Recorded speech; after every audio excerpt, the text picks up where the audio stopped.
Hello, good morning, dear student.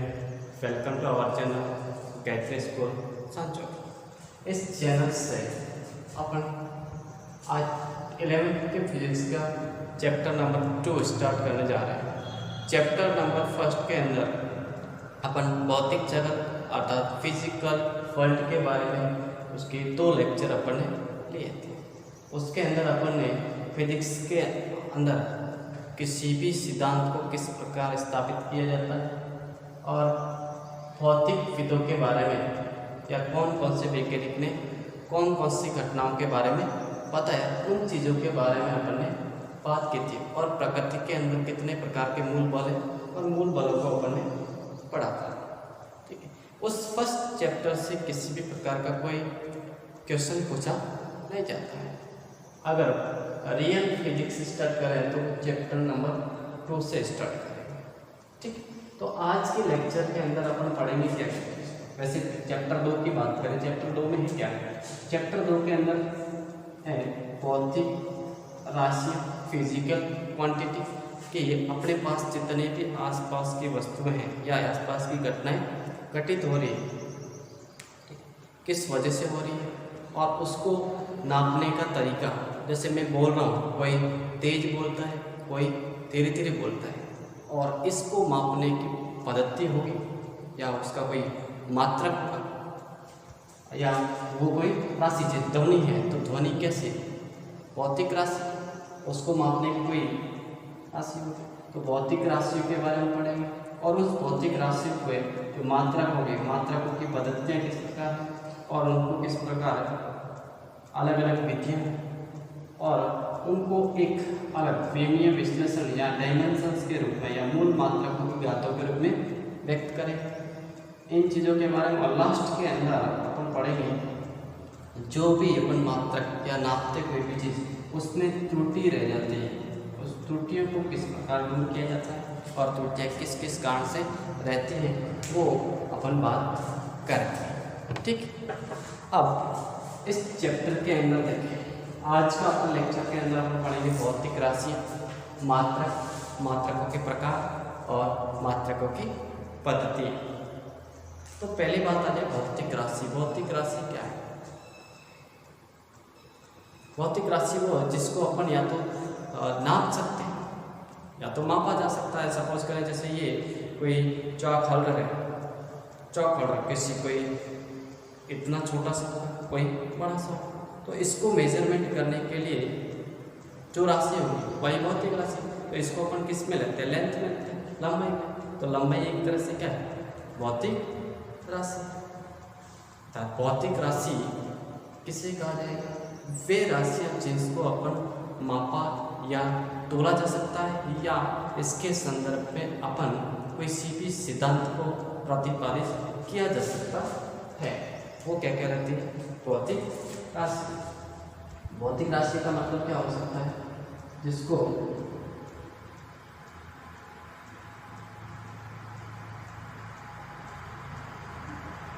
मापा जा सके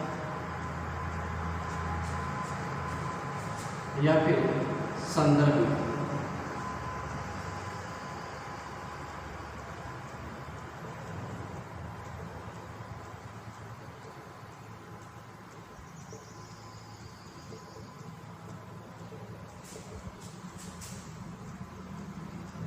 सिद्धांत या नियम को प्रतिपादित किया जा सके, उसे अपन क्या कहेंगे? भौतिक राशि। अब भौतिक राशियाँ जैसे अपन बात करें समय, टाइम, ये कैसी भौतिक राशि। बात करें कोई व्यक्ति मोटा है, कोई व्यक्ति पतला है, किसी का वजन ज़्यादा है, किसी का वजन कम है, तो ये भार भी क्या है?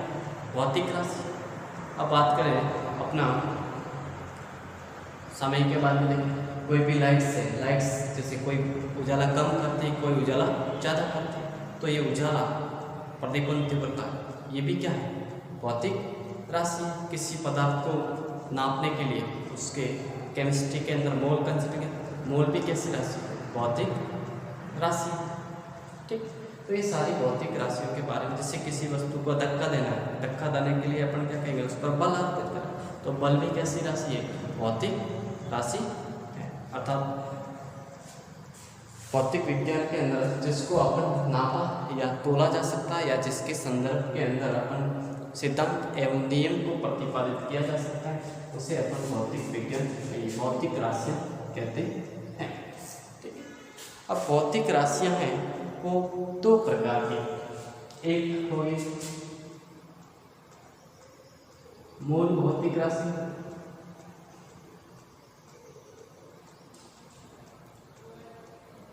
राशियाँ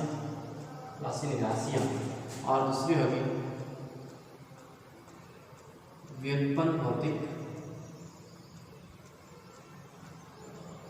राशि। इसको अपन कहते हैं fundamental quantities.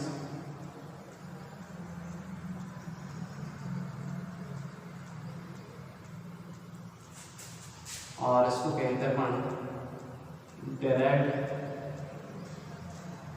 Quantities. Fundamental quantities का मतलब वो किसी अन्य राशि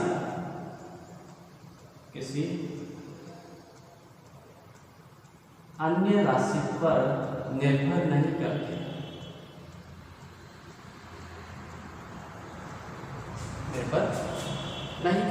अर्थात ये स्वतंत्र राशियां। कैसी राशि? स्वतंत्र राशि। अब किसी राशि पर निर्भर नहीं करने का अर्थात वो समय पर निर्भर नहीं करेगी, ताप दाब या कोई भी भौतिक परिस्थिति परिवर्तन होने पर इसका मान में कोई परिवर्तन नहीं आता है। वैसी राशियों को क्या कहा जाता है? मूल भौतिक राशि। ठीक है। तो मूल भौतिक राशि क्या कहते हैं? फंडामेंटल, किसी अन्य राशि पर निर्भर नहीं करती और वह स्वतंत्र राशियाँ होती है जो समय ताप दबाव एवं अन्य भौतिक परिस्थिति परिवर्तित होने पर उसके में कोई परिवर्तन नहीं आता। जबकि व्युत्पन्न भौतिक राशि होगी वो किससे? ये मूल भौतिक राशियों पर निर्भर करती है तथा इसका मान इसके साथ में परिवर्तित हो सकता है, जिसे अपन क्या कहते हैं? व्युत्पन्न भौतिक राशियाँ। मूल भौतिक राशियाँ होती हो 7 प्रकार की। जैसे अपन लेंगे, पहला है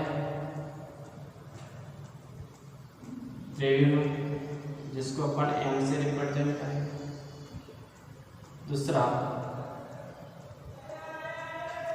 लंबाई एल, फिर समय टी, चौथा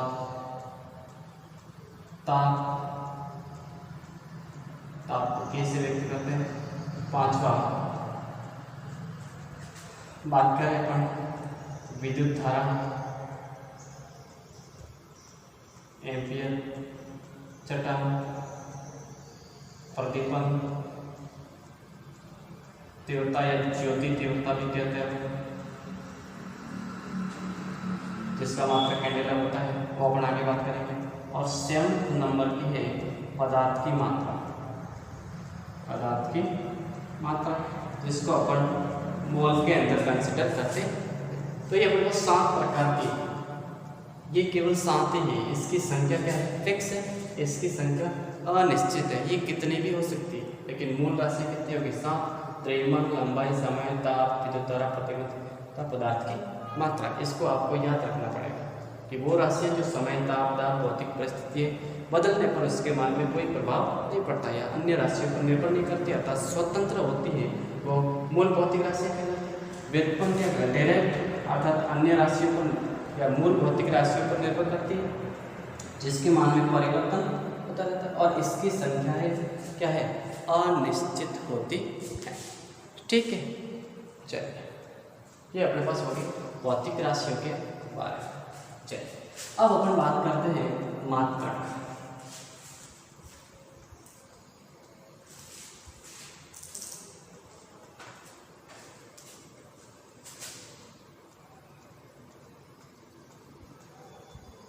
मात्रक का मतलब यूनिट। मात्रक किसा होगा, जैसे अपने पास अपन किसी भी क्वांटिटीज को, भौतिक राशि की बात करें, जैसे इसकी लंबाई, अपन किसी बाजार से जाएं तो ऐसा नहीं कि छोटा टुकड़ा लिया या फिर अपन जाके किसी के इतना बड़ा टुकड़ा लिया, ठीक। किसी को कहा जाए कि 2 हाथ लंबा टुकड़ा लिया, अब वो व्यक्ति जाएगा 2 हाथ लंबा, वो अपने साइज़ के अनुसार लेगा। किसी व्यक्ति के हाथ छोटे हैं तो वो कम लंबाई की चीज़ें आएंगी। तो अपने पास कुछ पहले ज़माने के अंदर या सभी जगह देखें तो अलग अलग स्थान पर किसी भी वस्तु को नापने या तोलने के जो मात्रक थे वो अलग अलग थे। जैसे बात की 2 हाथ लंबा पाइप, किसी के 2 फुट का थे, किसी के 1 फुट का, तो वो आधा पाइप ही लेके आएगा। तो ये मापने का तरीका सही नहीं है, ठीक है। अब चलिए, तो मात्रक अपने पास कैसे चाहिए? मात्रक ऐसा चाहिए जिसका मान क्या हो, निश्चित हो, और दूसरा कैसा हो, सर्वमान्य। क्या हो? सर्वमान्य हो कि यदि किसी भौतिक राशि के निश्चित तथा सर्वमान्य किए गए मात्रक मान को अपन क्या कहते हैं? मात्रक। या मात्रक को अपन और आसान भाषा में बात करें कि किसी भौतिक राशि को नापने या तोलने के लिए नियत किए गए मान को अपन क्या कहते हैं? मात्रक कहते हैं। तो भौतिक राशि को नापने या तोलने के लिए नियत किए गए मान को क्या कहा जाता है? अब अपन ने क्या निश्चित तो बात की, जैसे अपन यहाँ से किसी अब ट्रांसपोर्टेशन अपने पास एक देश से दूसरे देश में होता है। अब मात्रक अपने पास ऐसे होने चाहिए जो यहाँ पर भी मान्य हो, दूसरी जगह पे क्या हो, मान्य होने चाहिए। ऐसे मात्रकों की आवश्यकता होती है। जैसे अपने पास बात करें अपन देसी लैंग्वेज के अंदर, जैसे मन होता है, एक मन का मतलब कितना होता है? 20 kg अपन यहाँ पे बोलते हैं। लेकिन अगर दूसरे देश में बात करें कि अपन ने बात कहेगा कि यहाँ से हमने 100 मन अनाज दूसरे देश को भेज दिया। अब वहाँ जाके उस मन के बारे में कोई समझते नहीं, वहाँ जाके वो तोलेंगे, वो कहेंगे कि वो 2000 किलो है, यहाँ वाले कहेंगे 20 मन है। तो ये असमंजस्य की स्थिति है। तो अपने पास मात्रक ऐसे होने चाहिए जो यहाँ पर भी लागू हो और वहाँ पर भी लागू हो। और यहाँ मात्रक है उसकी भी मात्रा है वो यहाँ भी उतनी होनी चाहिए, वहाँ पर भी उतनी होनी चाहिए। यहाँ पर किलो है वो 1000 ग्राम का होना चाहिए, वहाँ पर भी कितना होना चाहिए? 1000 ग्राम का होना चाहिए। अर्थात दुनिया में कोई भी चीज़ कहीं पर भी देखी जाए या बेची जाए, चीज़ें कितनी होनी चाहिए? एक। जैसे अपने पास करें कि 1 फीट है तो 1 फीट एक फिक्स लंबाई क्या है? फिक्स लंबाई। तो 1 फीट का मान यहाँ पे भी सेम होना चाहिए, अन्य देशों के अंदर भी क्या होना चाहिए? सेम होना चाहिए, ठीक। तो मात्रक की वो पद्धतियों के बारे में बात करेंगे तब अपन और भी बात करेंगे। जैसे अब मात्रक के अंदर और भी चीज़ क्या है? जैसे बात करें अपने पास किसी का द्रव्यमान बराबर लिखते हैं जैसे 500 किलो। द्रव्यमान क्या है? भौतिक राशि,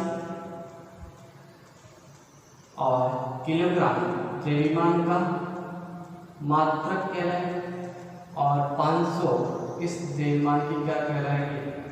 मात्रा कहलाती है। तो भौतिक राशि क्या होगी? मात्रा तथा मात्रक दोनों को कंसीडर करना पड़ेगा।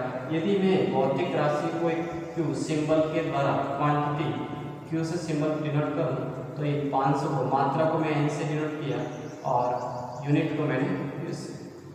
अब देखें, सपोज करें ये द्रव्यमान था 500 किलोग्राम, या सपोज करें दूसरा भौतिक राशि ली जाए लंबाई एल इसका तो बात कर दी मैंने 1 मीटर। ये एक क्या है? मात्रा है। मीटर क्या है? मात्रा का अर्थ। तो मैं dq बराबर मैंने 1 मीटर लिखूं, या फिर मैं इसको लिख सकता हूँ 100 सेंटीमीटर। अब ये जो भौतिक राशि है ये तो सेम रही। भौतिक राशि 1 मीटर कहो या 100 सेंटीमीटर, भौतिक राशि तो उतनी ही रही। लेकिन यहाँ पे क्या हुआ, जैसे ही मात्रक परिवर्तित हुआ तो मात्रा परिवर्तित हुई। अर्थात मात्रक और मात्रा एक दूसरे पर निर्भर करते हैं। जैसे ही मात्रक पद्धति अपन चेंज करेंगे तो उस भौतिक राशि की मात्रा परिवर्तित होगी। तो यहाँ से मैं लिख सकता हूँ Q बराबर N1 U1 बराबर N2 U2। अगर मात्रा परिवर्तित करेंगे तो मात्रक परिवर्तित होगा और मात्रक परिवर्तित करेंगे तो मात्रा परिवर्तित होगी। तो मैं कह सकता हूँ ये मात्रा और मात्रक है वो एक दूसरे के कैसे होंगे, व्युत्क्रमानुपाती। तो मैं लिख सकता हूँ मात्रा प्रोपोर्शनल टू 1 अपॉन मात्रक। अगर छोटी मात्रक पद्धति के अंदर अपन उस भौतिक राशि को परिवर्तित करेंगे तो मात्रा बढ़ जाएगी। अगर मात्रक पद्धति बड़ी करेंगे तो मात्रा छोटी हो जाएगी। तो मैं लिख सकता हूँ n proportional to 1 upon q। तो ये ध्यान रखें कि मात्रक क्या है। मात्रक किसी भी भौतिक राशि को नापने या तोलने के लिए नियत किए गए मान को क्या कहा जाता है, मात्रक कहते हैं। और उसका मान कैसा होना चाहिए, निश्चित होना चाहिए और सर्वमान्य होना चाहिए। अब पहले अपन मात्रकों के प्रकार बाद में देखें, अब देखते हैं मात्रक किस प्रकार होना चाहिए, मात्रक के गुण क्या क्या होने चाहिए, उसको लिखते हैं अपन पहले।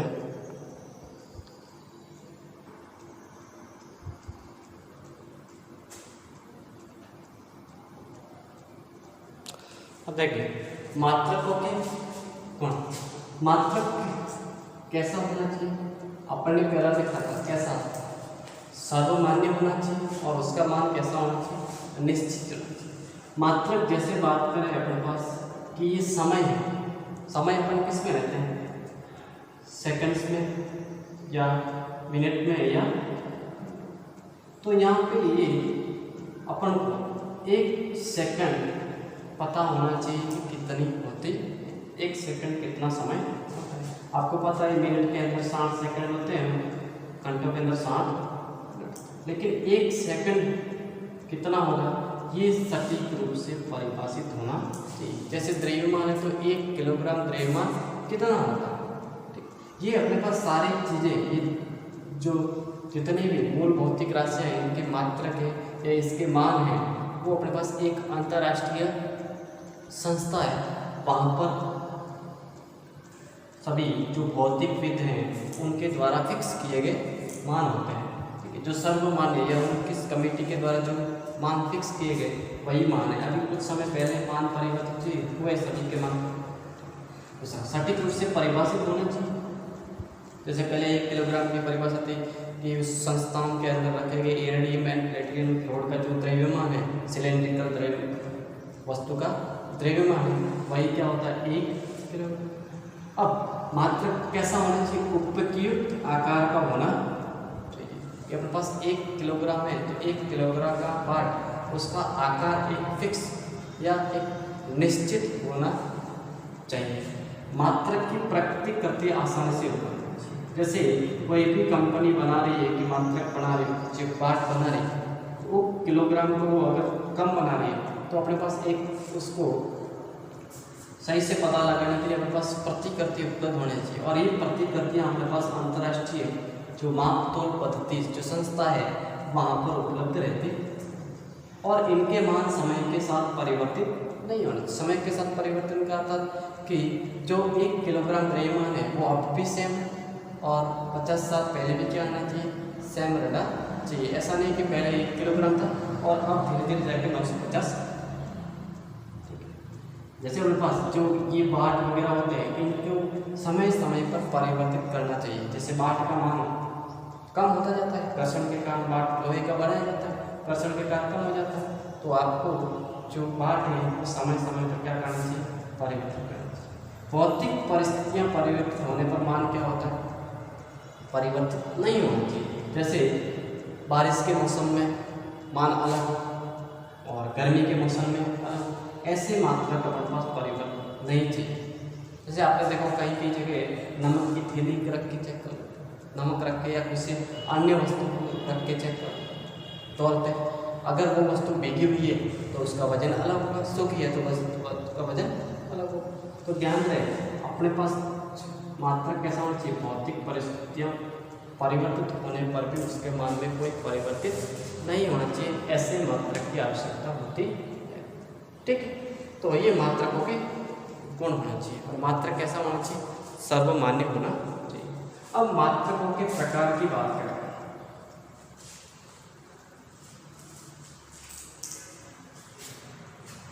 मात्रकों की पद्धतियों के बारे में प्रथम पढ़ेंगे। मात्रकों के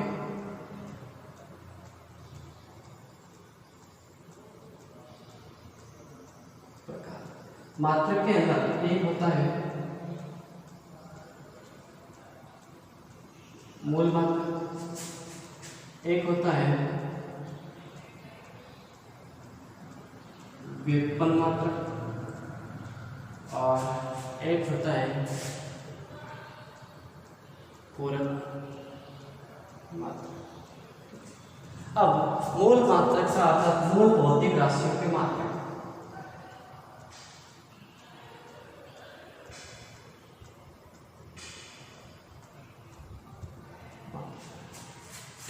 वो क्या कहलाते हैं, मूल मात्रक कहलाते हैं। और जितनी मूल भौतिक राशियां उतने ही मूल मात्रक।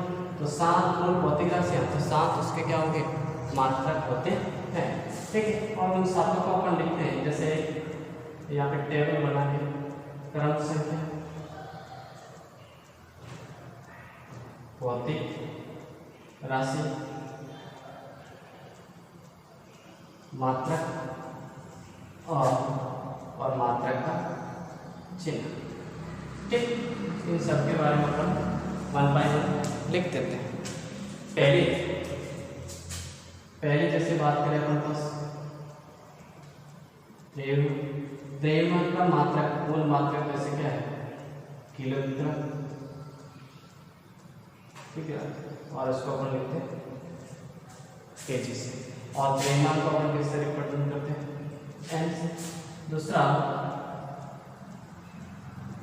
लंबाई एल, और ये किसका होगा, मीटर, और इसका थर्ड समय टी, और किसमें होगा, सेकंड में एस। फॉर उष्मागतिकता या ताप, और इसको के, और इसको कर लेते हैं केल्विन, और केल्विन को कैपिटल के। 5 विद्युत धारा, ये होगा आपके पास एम्पियर, और कैपिटल ए। 6 प्रदीपन तीव्रता या ज्योति तीव्रता, उसका मात्रक होता है कैंडेला, जिसको सीडी से। और 7वां पदार्थ की मात्रा, और जिसको अपन लिखेंगे मोल और एमओ। ठीक, तो यहाँ पे देखिए ये इसके मात्रक, मात्रकों के चिन्ह। मात्रकों के चिन्ह अपने पास देखिए सभी जनरली किसमें, छोटी एबीसीडी के, लेकिन कुछ केल्विन, एम्पियर, सीडी, कैंडेला, ये बड़े में लिखा जाएंगे। अपन इसको मात्रकों के लिखने की पद्धति में बताएंगे, मात्रकों को लिखने के नियम में बताएंगे कि मात्रक किस प्रकार लिखेंगे। तब तक ध्यान रखें कि जो बड़े क्यों लिखे जाएंगे वो वैज्ञानिक के नाम पर आधारित होते हैं, इसलिए अपन बड़े लिखे। ठीक है, व्युत्पन्न मात्रक क्या होंगे, व्युत्पन्न मात्रक की बात करें कि जो व्युत्पन्न भौतिक राशियों, व्युत्पन्न भौतिक राशियों के मात्रक, या फिर वे मात्रक जो मूल मात्रकों से बनते हो। क्या बनते हो, मूल मात्रकों से बनते हो, जिसे अपन क्या कहते हैं, व्युत्पन्न मात्रक। वे मात्रक जो मूल मात्रकों से बनते हैं। जैसे अपन पास कहा जाए वेग, वेग क्या होता है, अपन ने पहचानते हैं, विस्थापन में परिवर्तन की दर मैं लिखता हूँ क्या, विस्थापन अपॉन समय। तो वेग बराबर क्या हो जाएगा, विस्थापन को मीटर और इस पे सेकंड। तो ये क्या करेंगे, व्युत्पन्न मात्रक। ठीक, चलिए अब पूरक मात्रक का मतलब ऐसे कुछ भौतिक राशियां हैं जिसके स्थान में, जैसे ये प्रकाश है, ये चापर, ये यहाँ से कुछ ऐसे ऊपर विस्थापित हो जाए, तो अब इस परिवर्तन को किस पे नापेंगे, परिवर्तन, इसके लंबाई में कोई परिवर्तन नहीं हुआ, इसके केवल पोजीशन में परिवर्तन हुआ, और इस पोजीशन में परिवर्तन किसी समतल स्थिति से हुआ, तो अपन इसको भी मात्रक का नाम देंगे। एक होता है समतल कोण, समतल कोण, और उसको नापा जाता है रेडियन में। ठीक है, जिसको अपन आर से लिखेंगे। और सेकंड होता है घन कोण, उसको नापेंगे अपन स्टेट रेडियन के अंदर। अब अपन पत्ते के बारे में, पूरक मात्रकों के बारे में पढ़ेंगे पहले कि ये कहाँ से आए। अगले लेक्चर में हम इस दोनों को बताएंगे और मात्रकों की पद्धतियों के बारे में हम विस्तृत अध्ययन करेंगे। आज अपन ने कोर ओवरव्यू बताया और अब अपन फिजिक्स को नियमित रूप से पढ़ेंगे। चलिए, आई होप आपको समझ में आएगा। अपने आसपास के जितने भी जो 10th क्लास से अपने दोस्त 11th क्लास में साइंस पढ़ना चाहते हैं, उसको वीडियो बताएं, मोटिवेट करें और ज़्यादा से ज़्यादा देखेंगे। बस, धन्यवाद।